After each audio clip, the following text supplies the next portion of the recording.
I'm Alfredo Lugo. And I'm Allison Sotomayor, and welcome to TrendSetters. Well, Allison, I believe that this edition of TrendSetters is going to be quite exciting. I think it is too, Alfred.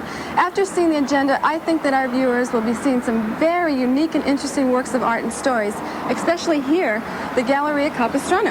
That's right, and you know what? TrendSetters is coming from Judge Egan's home in San Juan Capistrano, which is now the home of the Galleria Capistrano. You know, Alfred, didn't you do 2 programs from the Galleria Capistrano?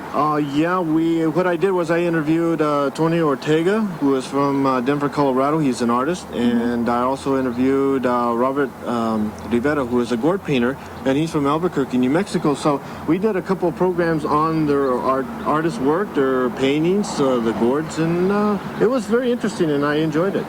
I think so too. Now, those 2 programs we recorded were at the old location, right. But today we are at the new location, which is Judge Egan's home.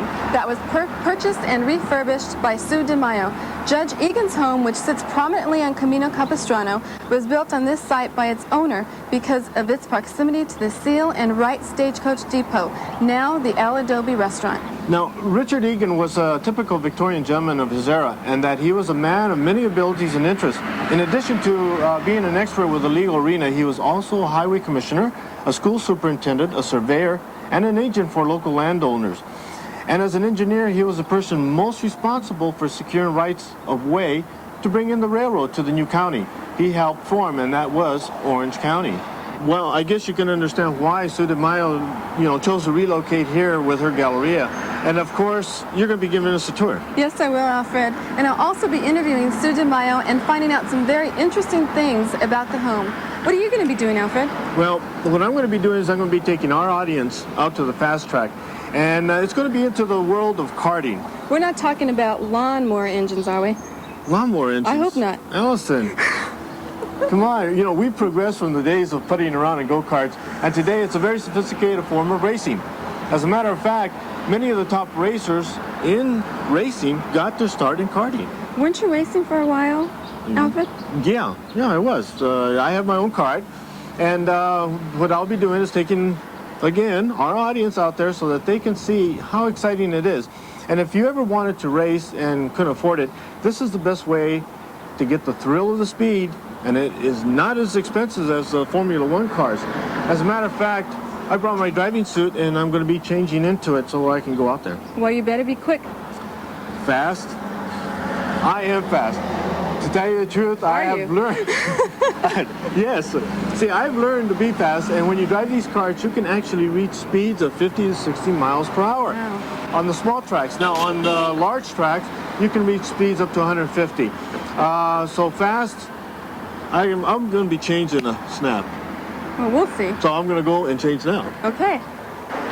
Well, we'll just see how fast Alfred is. In the meantime, we'll be looking at some very pretty jewelry and paintings by famous Native American artists like R.C. Gorman, Pena, and some gorgeous pottery. Boy, that was fast. I told you. No doubt, Alfred, you're going to be taking our audience out to the track. That's right. And you know what? I'll be taking you to Yamaha of America in Buena Park, where Pat, Hansen, and Norm will be our hosts and talk about karting. Then we're off to the track. You going to go with us? Nah. Now, you know that when the winner does come into the circle, that a beautiful lady brings a glass of milk to the winner. In your dreams, Alfred. In my dreams, Allison. Anyway, I drove to Buena Park, California, and visited Pat Hansen and also Norm Hill of Yamaha of America, their karting business. It's a business where you can get parts, service, and a lot of friendly advice. So let's go inside and talk to Pat and ask her about karting. Pat, can you tell us, what do you need to be a member? Well, I have applications here for the local clubs, Tri-C Karters, SoCal Sprinters, and if you want to go on the circuit, you can join the IKF, which is our parent racing organization. They supply the insurance and all of our passes. They set up the rules and regulations for our sport. Basically, what is the cost for the membership in one of the clubs? About $25 a year. That entitles you to a $5 discount when you race, year-end points and track records and so on. Plus, we have a real nice year-end awards banquet where we give away thousands of dollars worth of prizes that's been donated or purchased for our club members. That was the other question now that you're reminding me of. Are there any prizes at the track in racing at all? Occasionally, they'll have a pro race or something in the upper level classes. It usually doesn't happen in the junior classes. They start racing at 8 years old. But it's in the upper level classes, those drivers that have been racing for longer periods of time. But the ones that are below a certain age, they have to have permission from the parents. That's right. You have to sign a consent form to enable the child to race. And they're still insured. But see, our insurance won't cover anybody under 8 years old. So if you were like 7 years and 364 days, they wouldn't cover it. They have to be 8 years old. Okay, when you go out to the track, what does it cost to actually get on the track and race? To practice probably is around $20 per driver for the day. You can go there. It opens from 10 to dusk, and you can practice. To race, it ranges anywhere from $25 up to probably $50, depending on the event, whether it's a local event or a Grand National event. Okay, now, I know that when I've gone out to practice, you pay your $20, but you also have to pay for a pit pass and for the drivers, when you're racing. That $20 should cover your insurance, your driver's pass. They will give you a pass, and that's your insurance for the day. So you're only purchasing the insurance coverage for the day. Okay, now, if you aren't really prepared to race, is there like a novice team that you can at least get into, like drive at the back of the pack and feel comfortable? Yes, there is. They have a novice class, which is for beginners, 16 and up for the adults. And everybody in that class has been racing less than 2 years. So I recommend that you start there. They have a restricted exhaust, which slows you down. But like I said, it's all beginners, and you can move up at any time. But if you start in the upper level class, you can't revert back. Okay, now you said restrictors to slow you down. And tell you the truth, I need all the help I can get to go faster because, I'm always tagging behind. Now, for information, I went around and basically the drivers would give me, help. When I had problems, they'd say, well, this is the way you do it. But now the organizations have magazines, right? Yes, they do. We'll show them here. Okay. We have the Karter News and the National Kart News, which supplies information to the karters. These go worldwide. As a matter of fact, I've been told that the National Kart News is going to be a over-the-counter purchase that you can buy it at the magazine stores. And they do have a lot of information in these magazines, especially like the track, and also if you want to work on your kart, they give you some hints on working on them. But Yes. If you need it professionally tuned up, you bring it into the shop and you'll have it tuned up and you'll win, right? Sure, if you're the best driver, you bet. One thing about karting is that it is a low-dollar form of racing. And the person with a lot of money really can't do any more to his engine than a person that doesn't have a lot of money. Now, when I first got started, I basically went out to the track and just started running around and trying to keep up with a guy in front of me. But you have to learn the track. Now, we talked about the schools. Now, I know that there's a couple of schools that you can get into. And how does that work? You just get into a kart that they have, drive around, learn how to do it, and then if you're really convinced, then you go out and invest the money and buy a kart and then race. Right.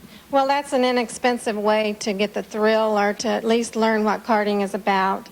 For about $125, you can get the introduction to karting half-day session through Jim Hall. He supplies the karts, the helmets, everything. All you have to do is call, make an appointment, tell them how tall you are and approximately how much you weigh, and they have a kart ready for you. As a matter of fact, the one race show that we did go to Jim Hall's racing and we showed them as they're sitting down and driving around the track. That's a pretty good idea to get introduced to the karting as far as safety-wise and invest in your money, because you may spend a lot of money and then find out you just don't want to drive, right? That's right. $125 is less than a set of tires and less than a clutch right now at this time. And it's an inexpensive way to see if you like it or you don't like it before you spend $1,000 or a couple of $1,000, depending on how fast you want to go and what kind of equipment you have. But let me tell you, it is fun, and you do go fast. This is not a slow sport. It's a fast sport, isn't it? That's true. It is. Well, I don't know about me. I know. Like I said, I keep trying to go fast, and I have to learn how to do that. But anyway, talking about speed, I know that Norm is working on a kart back there. So let's go back to the shop and talk to Norm about his kart, and also Willow Springs. We're going to be going to Willow Springs and seeing him race around. So let's go back to the shop.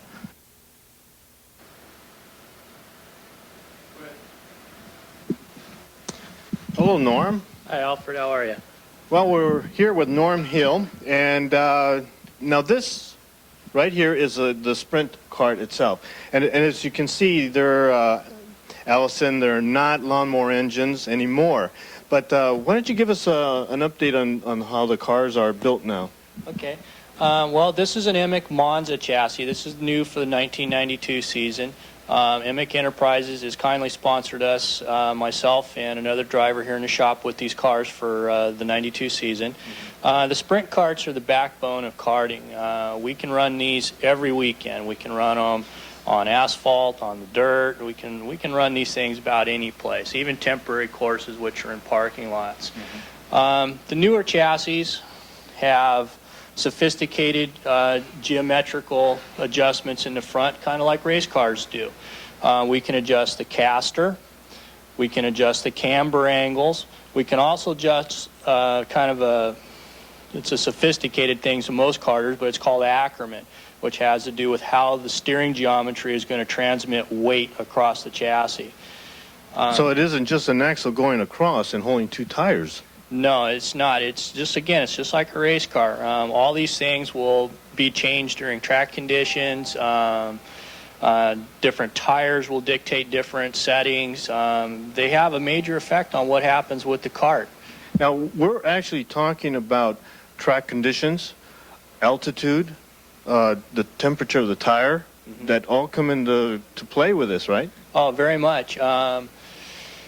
It's everything. I mean, the only way you can put it is we go through every step of preparation and consideration that a race car would go through. These aren't go-karts. They're small race cars. Now that we're talking about small race cars, and Allison had made the mention about a lawnmower engine, the engine over there, this is not a lawnmower engine anymore, right? No, not at all, Alfred. This is by no means a lawnmower engine. This is a very sophisticated, high RPM, two-stroke kart racing engine. It doesn't come from motorcycles. It doesn't come from snowmobiles. This is made specifically for the sport of kart racing. This engine comes from Italy. It makes approximately 20 horsepower, and it works in a power range from about 10,000 RPM to approximately 18,000 RPM.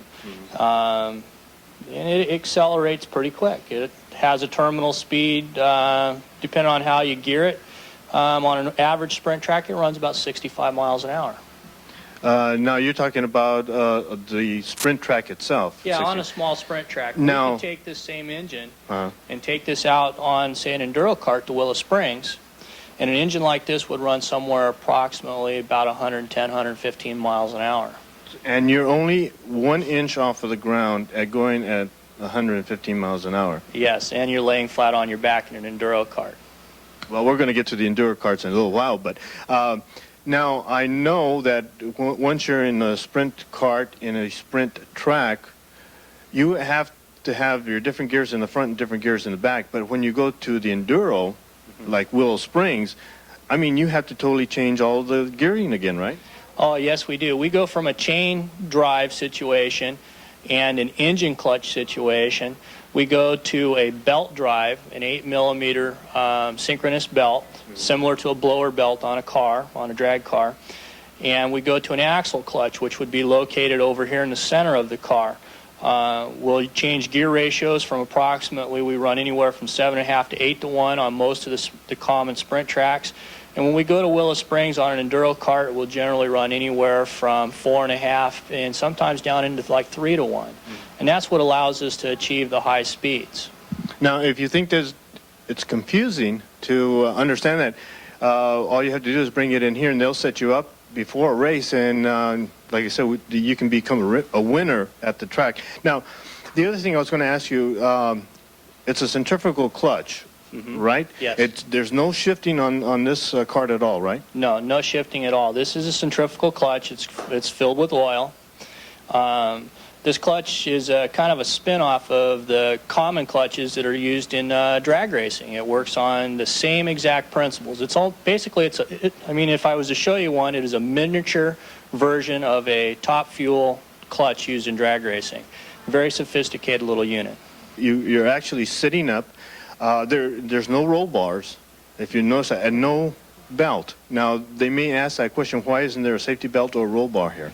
Well, I guess the best thing, the thing that I explain to most new karters and even people that come in that are just interested, because that is a big question. This is kind of like a motorcycle. This car runs fast enough that if you were to stay in it and had an accident, that it wouldn't protect you like a race car. If you started adding roll cages and seat belts and stuff, then it would change the kart itself. What you're looking at then is you're looking at additional costs of tubing. Then you're going to have to start getting suspensions and other things to get the handling capabilities of the cars. So we relate to this like a motorcycle. When an accident happens, generally the kart will go one direction and the rider will go a separate direction. And if that does happen in the track, there are people on the track that will look after you. So if there is any danger, they will go after you and protect you and actually stop the race if it need to, right? Oh, definitely. They have ambulances and all the qualified personnel needed to take care of everything. Okay, like I said, we've been talking about the sprint kart, so why don't we go over to the front of the store and look at your new kart, that new design, and this is going to really surprise you when you see this. So let's go over there.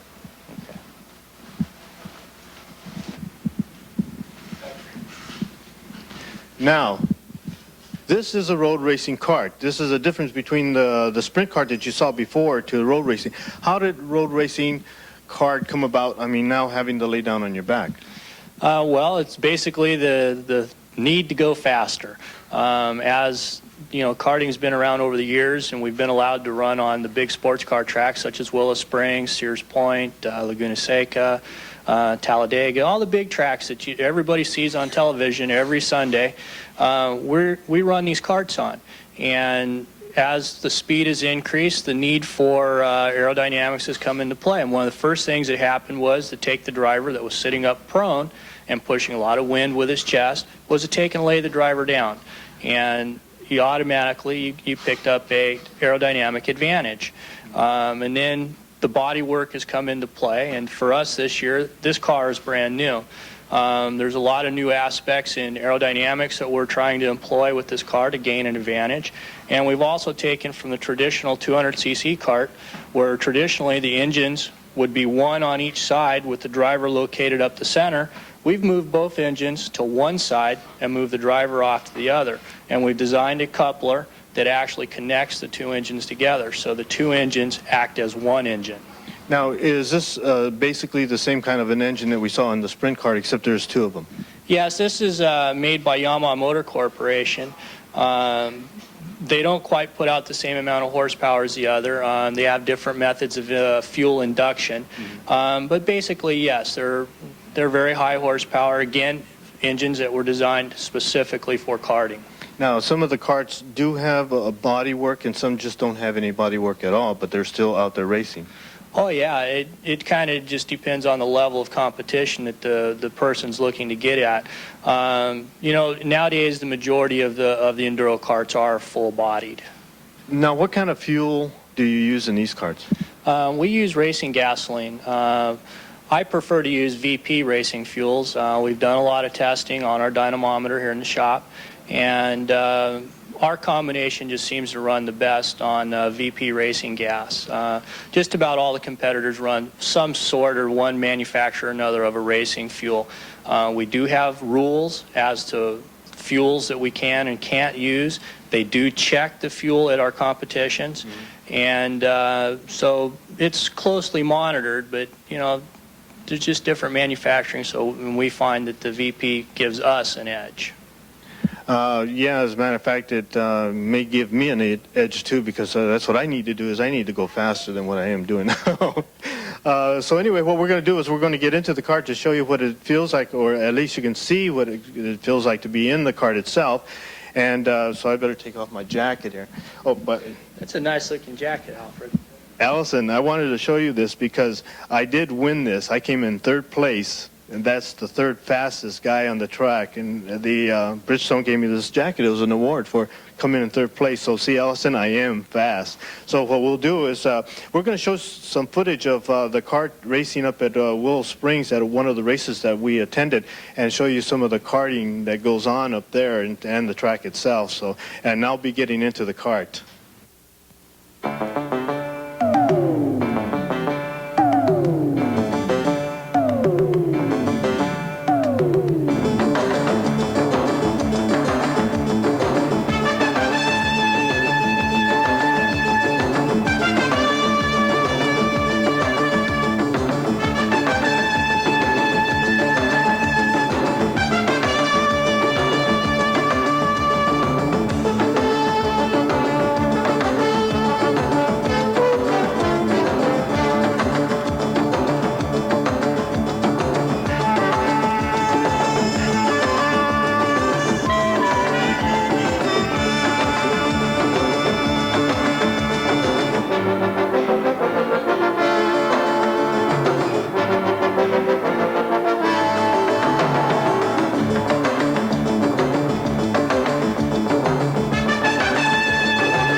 Okay, now, in a sprint kart, you're actually sitting up like this, kind of back a little bit, but this is the way you're sitting up, so you're having a lot of wind resistance that you're driving in the small kart. Right, you're capturing a lot of wind into your chest area here, which would slow you down at high speeds. Now, when they get into the kart, and you're starting to race, you're actually sitting up, almost kicking the kart in the gear, and then you end up doing this, laying back. So if you can see, I am practically laying back except for your head. Now, you do have a helmet on, so that'll Definitely, more. right. In actuality, you're not even all the way down in that car. You can slide down and even get lower. Yeah. I mean, but, you know, just having the difficulty of seeing over this, the track, you got to get used to, you know, actually laying down and going, what did you say, 100 and? This car will run about 130 miles an hour. So as you can see, you're an inch off the ground, you're going 130 miles an hour, plus you're doing turns, you're watching safety-wise, anybody passing you. So you do get the thrill of the race, believe me. Probably a lot more thrill than what you get from a real race car. Okay, now, we've explained all the sprint kart, we explained the road racing kart, so what we're going to do, Norm and I, are going to go out to Willow Springs because you're going to take it out for a trial run, time yourself, then you're going to check your fuel, check your gears, and then you're going to, what, win? Well, we're going to, it's a test day out there, and we're going to go out and get dialed in. We're going to run tests in comparison with our new aerodynamics. We're going to run tire tests. Dunlop has provided us with some new tires to test. We've just got a whole list of things that we're going to go over throughout our day out there. Yeah, as a matter of fact, the racetrack is open, and it's only open for the practice run. There is no racing out there per se because there's no competition. It's just everybody going out there to check the kart out, try it out, and get it prepared for, is there something coming up? Right, we have the Grand National event, which is going to be back in Topeka, Kansas, and everybody's getting ready for that. I believe that's the next week. Okay, now, if you go out to Willow Springs and you set your cart up for Willow Springs, now when you go over to another track, don't you have to make changes, for that track? Oh, definitely. Every track, the setup is different. You change the gears, you go to a different expansion chamber combination, different tire compounds because the track surface is different. Again, you tune to the racetrack and to the day. Now, it may sound a little confusing, but if you really want to get into karting and you come down here, they're willing to give you all the information that you need to know so that you can get used to what they're talking about. If it sounds Greek to you, so, you'll learn, and you'll be good at it, and you'll have fun kart racing. So why don't we go to Willow Springs and see you practice? Okay.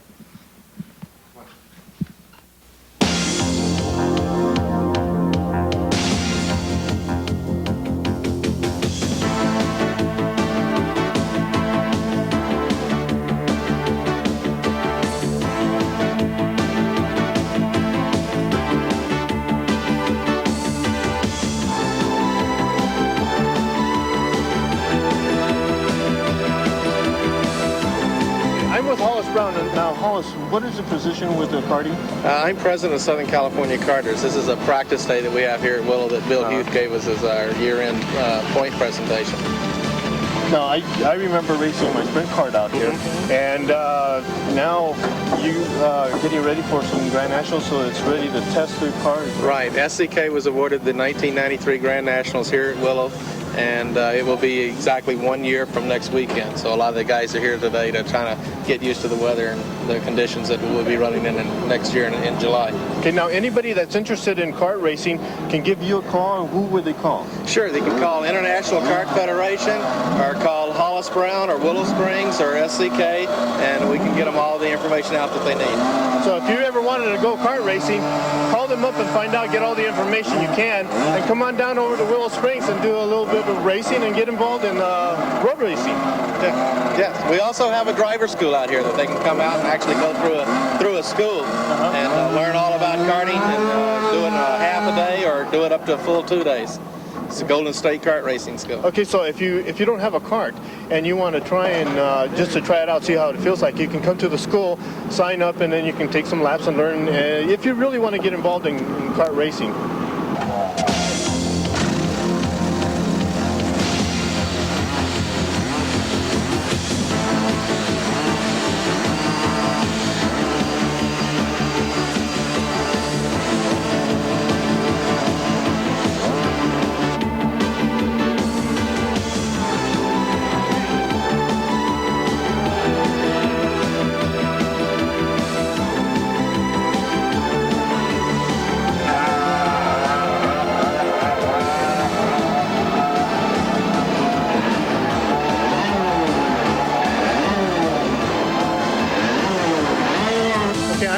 Julie Kuntze, and she's also the director for the kart racing. Exactly what is your position? I'm the executive director for Southern California Karters. Okay. Now, Julie, since Riverside's been closed, where can you go racing here in California? Well, here in Southern California, of course, we've only got basically Willow Springs. We've got the big track here, Willow Springs Raceway, and then right next door is we've got the streets of Willow. You know, it's a smaller version of this. Now, at Willow's, you can race both the road racing and the sprint karts. Definitely, definitely. And Southern California Karters, even though we're a road racing organization, we have 5 classes that are delegated to these sprint karts. So, yeah, you can come out here and run your sprinter with us.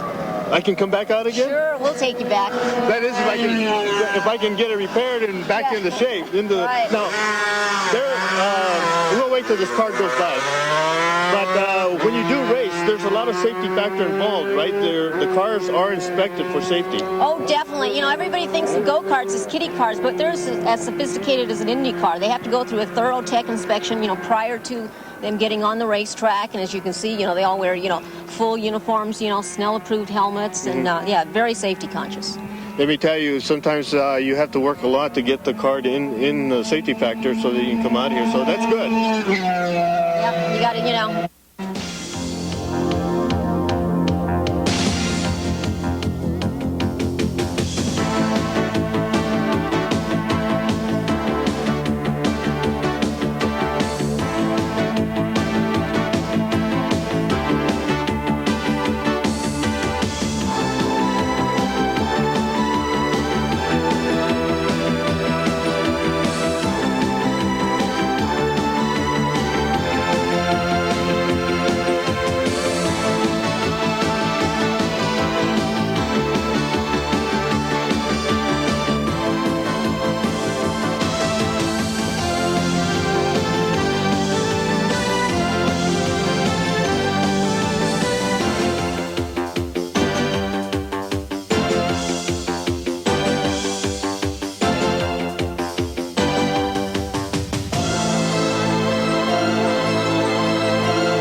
What a ride.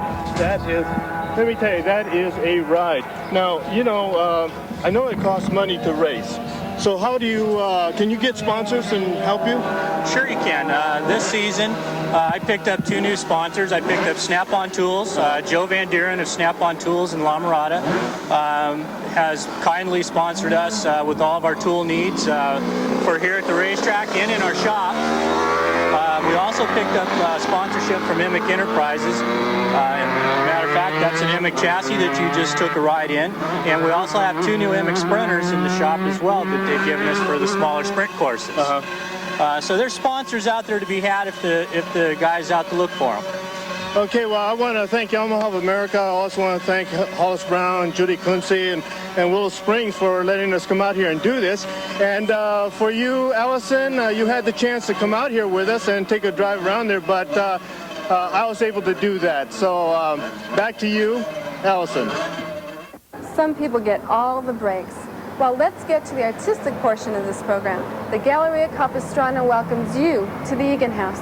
When you step into this beautiful Victorian residence, you are entering not only the home of the Galleria Capistrano, but a piece of Southern California's living history.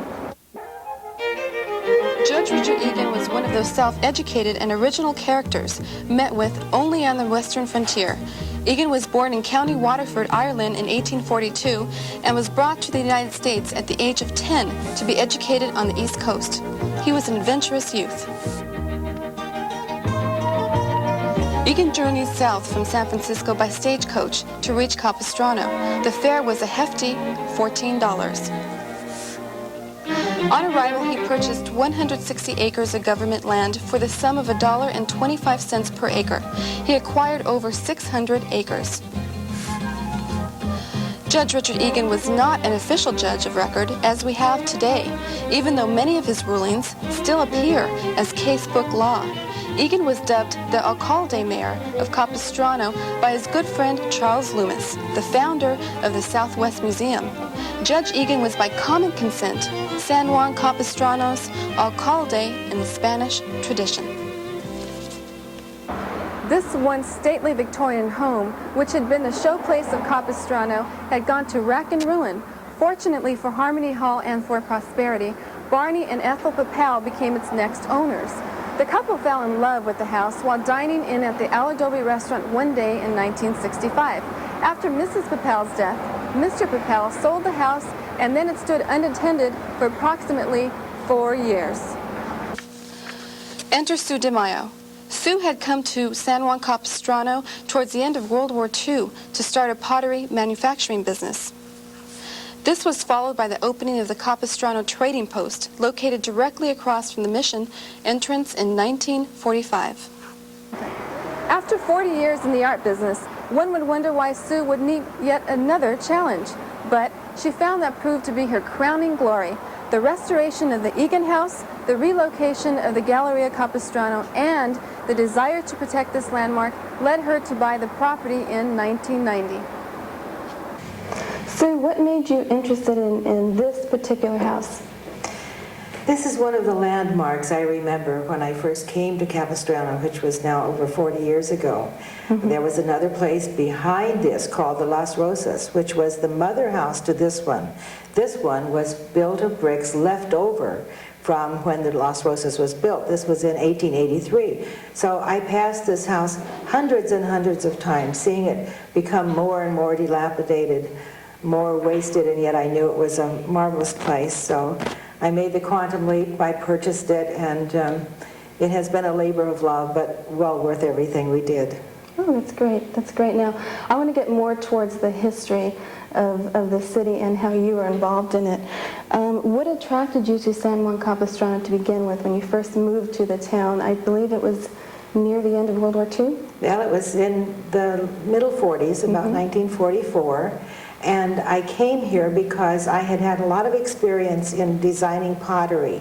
At that time, there were very few imports coming into the country because of the war situation. There were no European imports coming in.